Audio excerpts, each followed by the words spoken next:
Let's jump right in. We're diving into generalized anxiety disorder today, commonly called GAD, and its real-world impact. Absolutely. It's such an important topic. It's estimated to affect around 1 in 30 Americans, right? Yeah, exactly. And it's often mistaken for just everyday stress, but there's so much more nuance to it. Got it. So, what distinguishes JD from normal worry? Well, first off, it's the excessive anxiety and worry that lasts more days than not Right. for at least 6 months. It's not just a passing phase. This is chronic, pervasive worry that interferes with day-to-day life. Yeah, 6 months is a long time. That really filters out everyday temporary stressors like losing a job or having a bad day, right? Exactly. It's like if someone loses their job, they might be really worried for a couple of months, but GAD means that anxious state is persistent, almost like an operating system that's always running in panic mode. Yep, I hear you. And then there's the thing about what you're worrying about, isn't it? It's not confined to one single issue. That's right. Criterion A specifically requires that the worry spans like a whole range of events or activities, everything from work, school, finances, to even family health. It's not just an isolated worry, but a constant background hum of anxiety. Yeah, it's kind of like a worry soup where you have multiple ingredients, not just one dominant flavor. Exactly. Now, Exactly. moving to what we might call the quality of the worry, there's an idea of apprehensive expectation. Essentially, it's always expecting something bad to happen, even when there's no concrete reason. Apprehensive expectation, huh? That sounds so clinical, but essentially boils down to like bracing for impact all the time.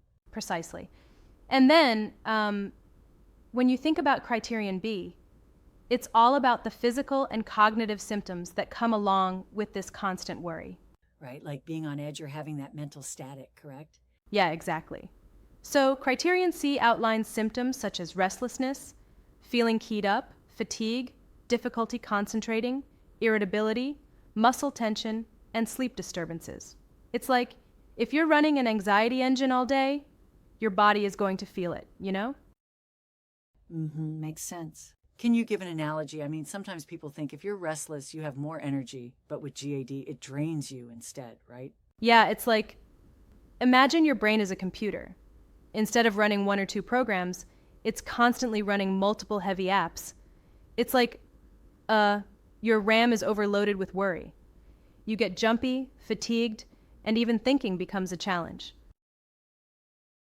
Totally, I get it. What about the impact on everyday life? How does it actually mess with someone's day-to-day functioning? Good point. That's where criterion D comes in.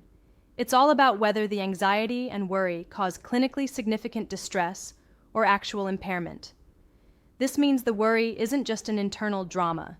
It messes with work, studies, social interactions, even family responsibilities. Right on.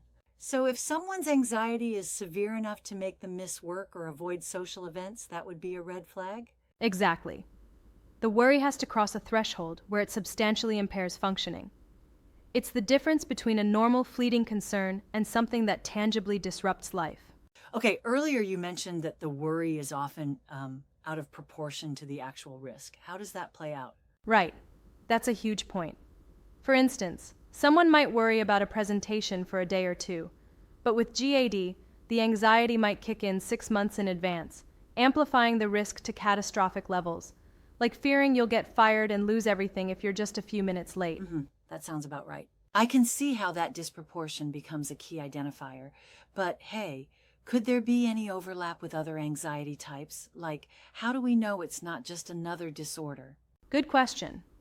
Well, with GAD, the worry is generalized, not just tied to one domain. If someone's worry is all centered on, say, an illness, then other diagnoses might be considered first. But GAD is characterized by worry in multiple areas, making it like a pervasive theme in someone's life. I sort of wonder, though, if the worry is so generalized, wouldn't that make it easier to cope with because it's not pinning down one specific fear? That's an interesting point, but having a constant background worry often means that you're always expecting the worst. And even if the worry is nonspecific, it can still override your ability to concentrate or relax fully. It's like having an alarm that never I see shuts what you mean. off. And what about the physical symptoms like muscle tension and sleep disturbance? They seem like they'd compound the mental fatigue, right? Absolutely. Take muscle tension, for instance.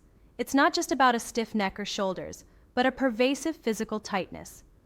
And when you're not sleeping well because your mind's busy replaying worst-case scenarios, that only amplifies the fatigue and impairs your focus even more. Yeah, makes total sense. Can we talk a little bit about how this plays out differently in adults versus, say, children? Sure, in adults, worries commonly revolve around responsibilities, like money, job performance, or family health. But with children and adolescents, the worry might center more on performance, like schoolwork or even sports. Yep, exactly. So it's more about their competence or the pressure of constant evaluation. Right. And interestingly enough, even if no one's explicitly evaluating them, they tend to create that internal pressure cooker. It's their internal narrative that magnifies minor issues into full-blown That's really disasters. insightful. And that internal narrative, this operating system of anxiety, tends to latch onto different worries over time, doesn't it? Exactly. 1 month it might be finances, and then it shifts, maybe to health concerns or even global issues like the environment. It's an ever-evolving, ubiquitous worry that just finds a new target once one worry is resolved. It's like a never-ending game of whack-a-mole. You knock one worry down and another pops up, often even more intense. I like that analogy. A constant, relentless cycle. And therein lies the challenge for treating GAD, because it's not just one problem, but a whole spectrum of anxieties that interact and reinforce each other. Exactly. Now, I do want to challenge one point slightly.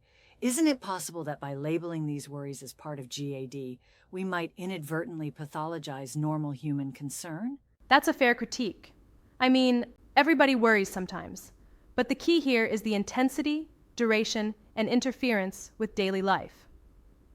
Normal worry is like transient and manageable, while GAD consistently impairs functioning. It's a matter of scale and impact. Right, I see that distinction. And to wrap up, understanding GAD with these clearly defined criteria, duration, the spread of worry, physical symptoms, and its impact on life, helps both clinicians and those affected recognize when worry has escalated into a clinical concern. Absolutely. And by breaking it down this way, it becomes easier for people to see that it's not just, feeling stressed. It's a complex interplay of chronic anxiety that really calls for appropriate attention and treatment. Totally. Thanks for this deep dive into GAD. It definitely sheds light on how nuanced and pervasive this disorder can be. Yep, and it reminds us all, being aware and understanding these details can pave the way for better management and support. Well, Thanks, Susan. And thanks everyone for joining in as we unpacked GAD. Hoping this gives you a clearer picture of what really sets it apart from everyday stress. until next time, keep questioning and stay well.